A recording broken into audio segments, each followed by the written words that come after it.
right.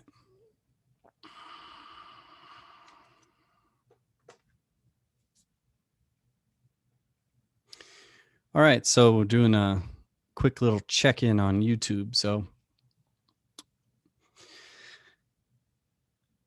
what's going on, everybody? My name is Avi Penhollow, and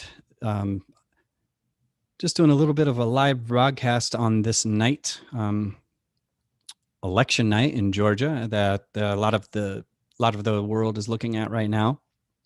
And on the eve of a very big event tomorrow, which I've talked about a little bit at length in my most recent video. So if you're seeing this, go check that video out.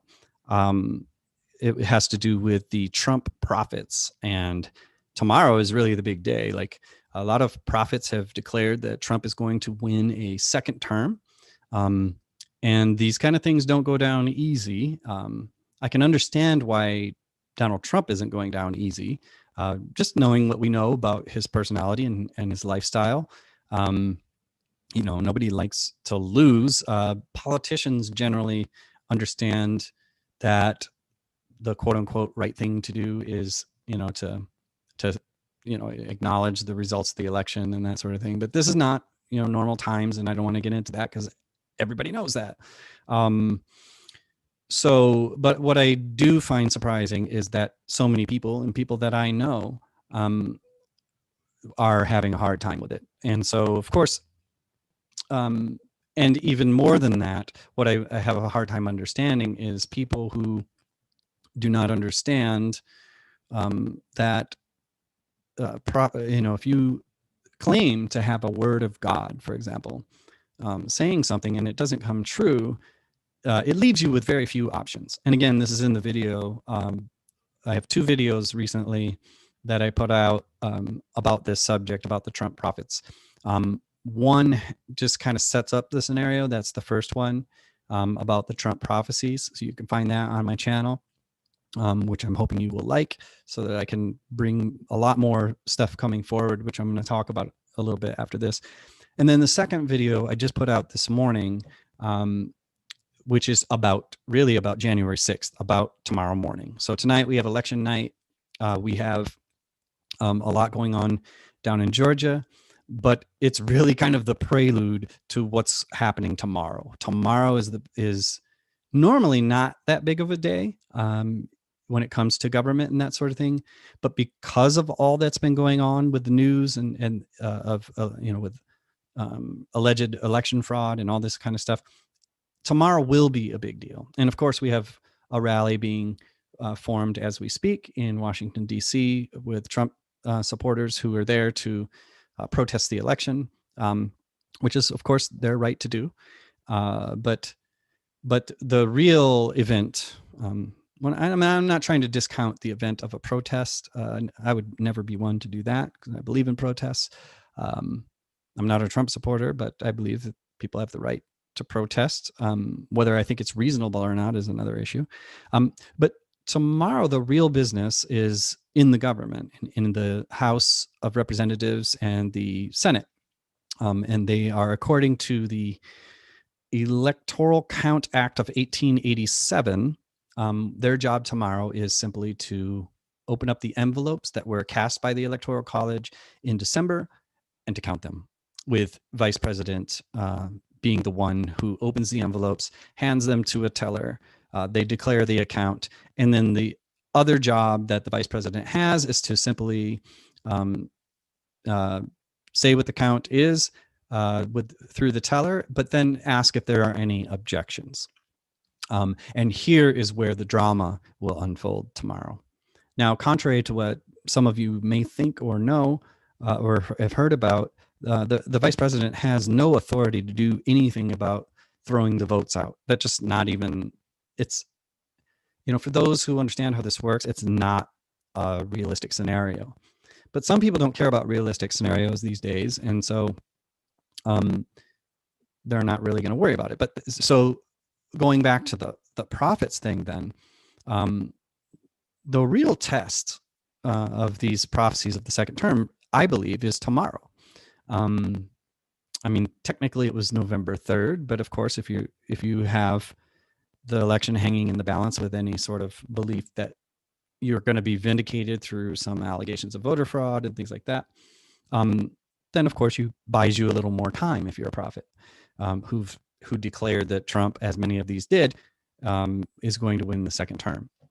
And they have all kinds of fancy theological, I wouldn't really call them proper theological. They're kind of like, these guys are like not trained theologians. They're kind of lightweights when it comes to theological reasonings. And I'm sorry if that offends anybody, but as someone who studied theology, I mean, first of all, I don't even agree with their definition of what the prophetic is. And you'll get to learn more about that as you subscribe to my channel.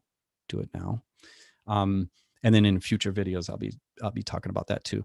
One of the problems I've had as as somebody who's interested in a lot of things is, how do I create a channel? So if you look right now, I have about, I don't know, last time I checked, I only had 50 subscribers, because I wasn't trying to get anyone to subscribe to my channel. I wasn't really putting things out there. I was posting like, stupid stuff, me at the ocean, at the beach in Hawaii or something like that.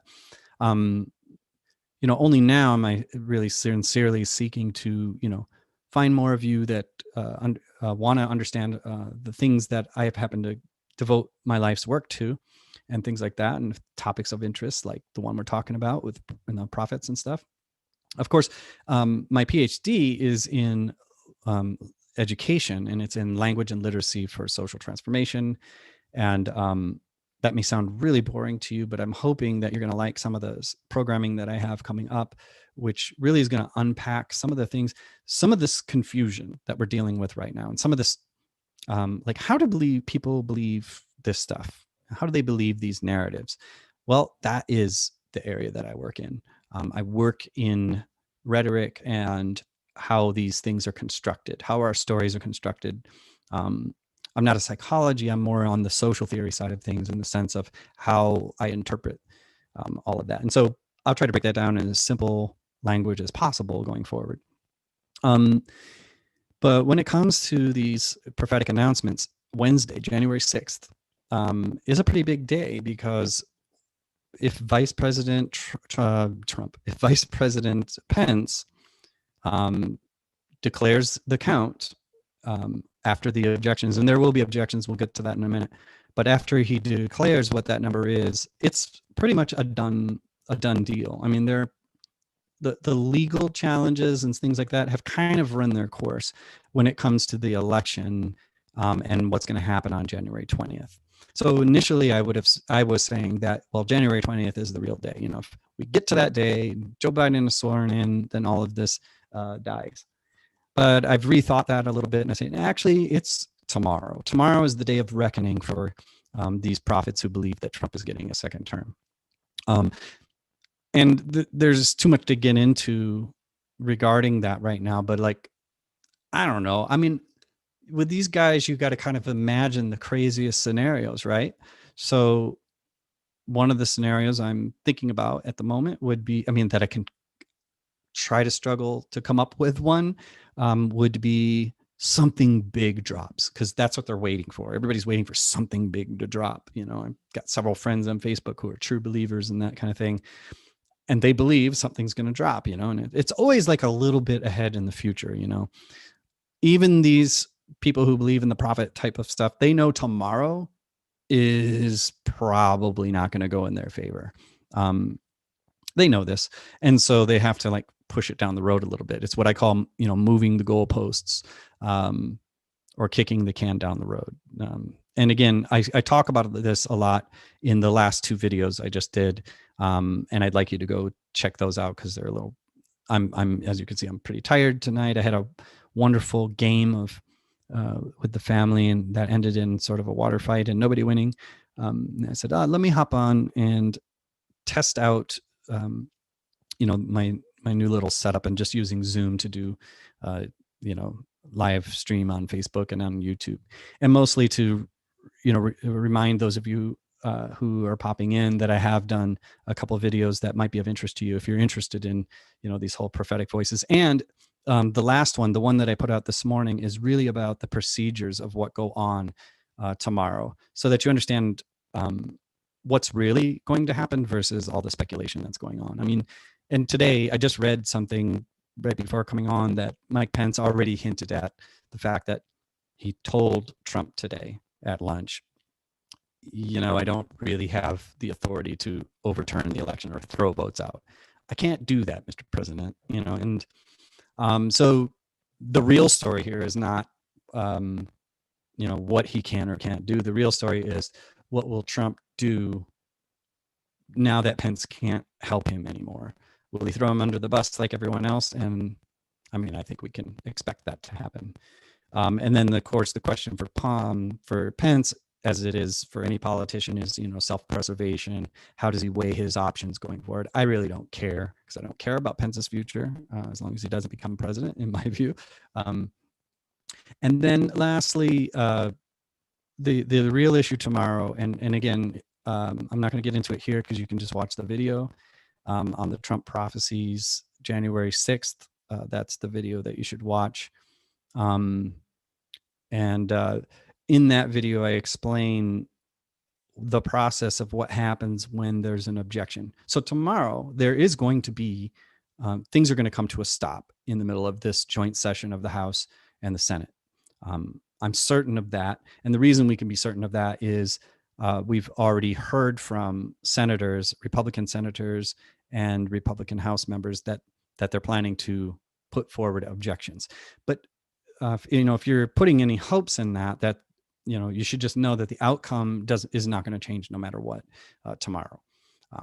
It's just a formality. It's sort of a symbolic gesture. And for some, I now live in Missouri. And so one of my senators, Senator Josh Hawley, he was one of the first to step forward and say that he was going to put forward an objection tomorrow. Now, why is that important? Number one, because it's my state and I probably need to go run against this guy in Senate and beat him. So I'll need your support for that. So that's why I got to build my channel above, 55 people and start moving it into the cage, But Senator Josh Hawley is got political aspirations. Obviously, he's young. They say he has a high IQ. I'll take their word on that, but I'm not afraid of that, of course. But he, is posturing at this point. Now, of course, in political language, he has to say, "Well, I'm gonna represent my constituents," and they're mad about this voter fraud, and they can't let this happen, and I'm gonna speak up for them. That's how someone with a high IQ justifies getting up doing something he knows is completely meaningless when it comes to its affect or for its efficacious. It's not going to do anything tomorrow.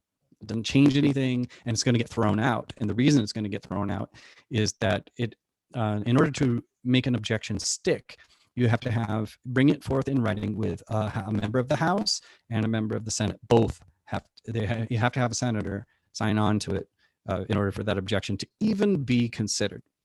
So then what happens when Vice President or Pence says, "Are there any objections?" after he reads out the votes?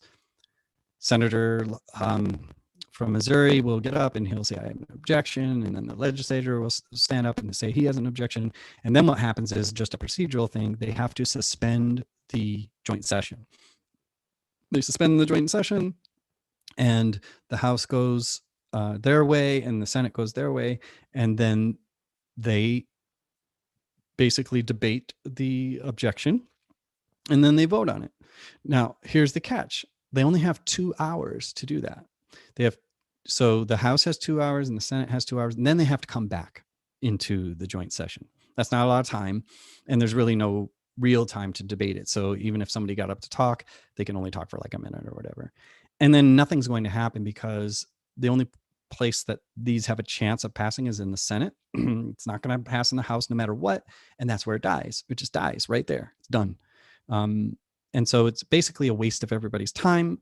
But for someone with political aspirations like Senator Josh Hawley, then of course, for them, it's to garner that vote of the 74 million people who support Trumpism, which is a very real thing. And so I understand his strategy. I don't think he's stupid. He's a smart guy, but he's a smart guy who's just taking advantage of people just like anyone else that has those kind of aspirations. I could tell you, if I ever run for office, it will not be for those aspirations. It will be because I actually believe in, what I'm doing. So there's that.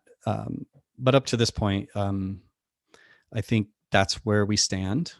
Tomorrow is going to be a huge day. I didn't mention the protest because I think it's not really worth mentioning that much. It will be an eventful thing, especially if people show up and incite violence and that kind of thing. I mean, I think the perceptions in the public are very skewed on that, especially on the Trump side. They see themselves as being the peacemakers and that sort of thing. They don't understand that the way that they carry themselves and some of their beliefs, of course, are violence in and of itself towards those who are not part of the culture of power, and so the irony there, of course, for a lot of these guys is they feel powerless, and that's why they came behind someone like Trump. And it was very unfortunate. And of course, somebody got mad at me from the Democrat side for saying I think there was a very big missed opportunity in 2016. I did support Bernie Sanders back then. It was a missed opportunity, not because I believe that Bernie is some sort stellar, savior, or but he was, he's a populist just like Trump, and it was very clear that year, at least to me, that populism, at least that year, was going to be what carried the day. And I think a lot of my liberal friends, I don't, well, anyway, they underestimated the powerlessness that people felt, from traditionally from the culture of power, which is still the culture of power. But when when things take a downturn and things like that, and people are struggling, they don't have necessarily the tools to figure out all of the mixed media messages that go forward. And so, because how do people end up following someone like a Donald Trump? It's like, now, do I believe that there's a significant amount of bigotry and things like that in the people that are targeted by Trump? Of course. I mean, like, you wouldn't, Trump is the kind of, he's a salesperson. So, I mean, he would not bother with inciting certain things if he didn't think that they were going to work. And that's the same reason he's garnished the evangelical vote, the white evangelical vote, and these prophetic movements. So tomorrow, a lot of things are going to go down, because when you put it out there that God told you something and then it doesn't happen, you've only got a few options. You kick the can down the road, move the goalposts, or you start to reinterpret your story.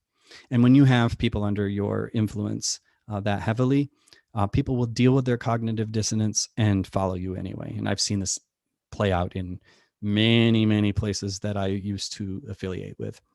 They will follow you. They'll follow whatever you say, even if they don't like it. And then, of course, if you disagree with them, many of these pastors and prophets act a lot like Trump. I mean, basically, if you're not supporting the man of God, guess what happens to you? You get ostracized. You get, and even worse, like, at least, Trump's not taking it to the theological level, at least yet. But these guys will basically call their enemies, sponsored by the devil or devil induced or witches. I know this because this happened to me throughout my life. So, and I've got a lot of these things I want to share with you on this channel. So, if you haven't watched the 2 videos I just put out on Trump, please do that. Like them, share them, subscribe to the channel. Let's build that 55, to 55K in the next 2 months. I think we can do it.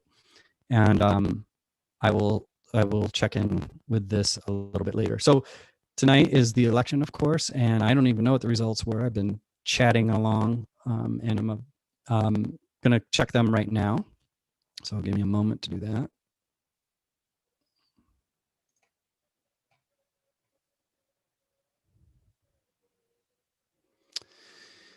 And put on my old man glasses.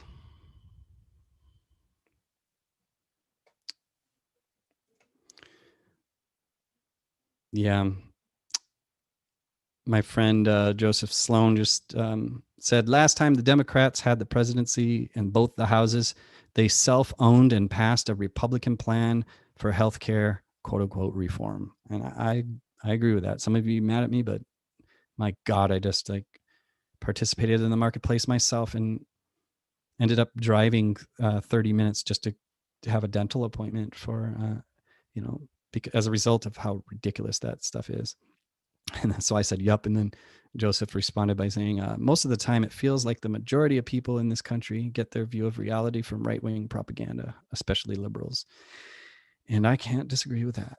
So, all right. So let me just check the live results here. I'm using,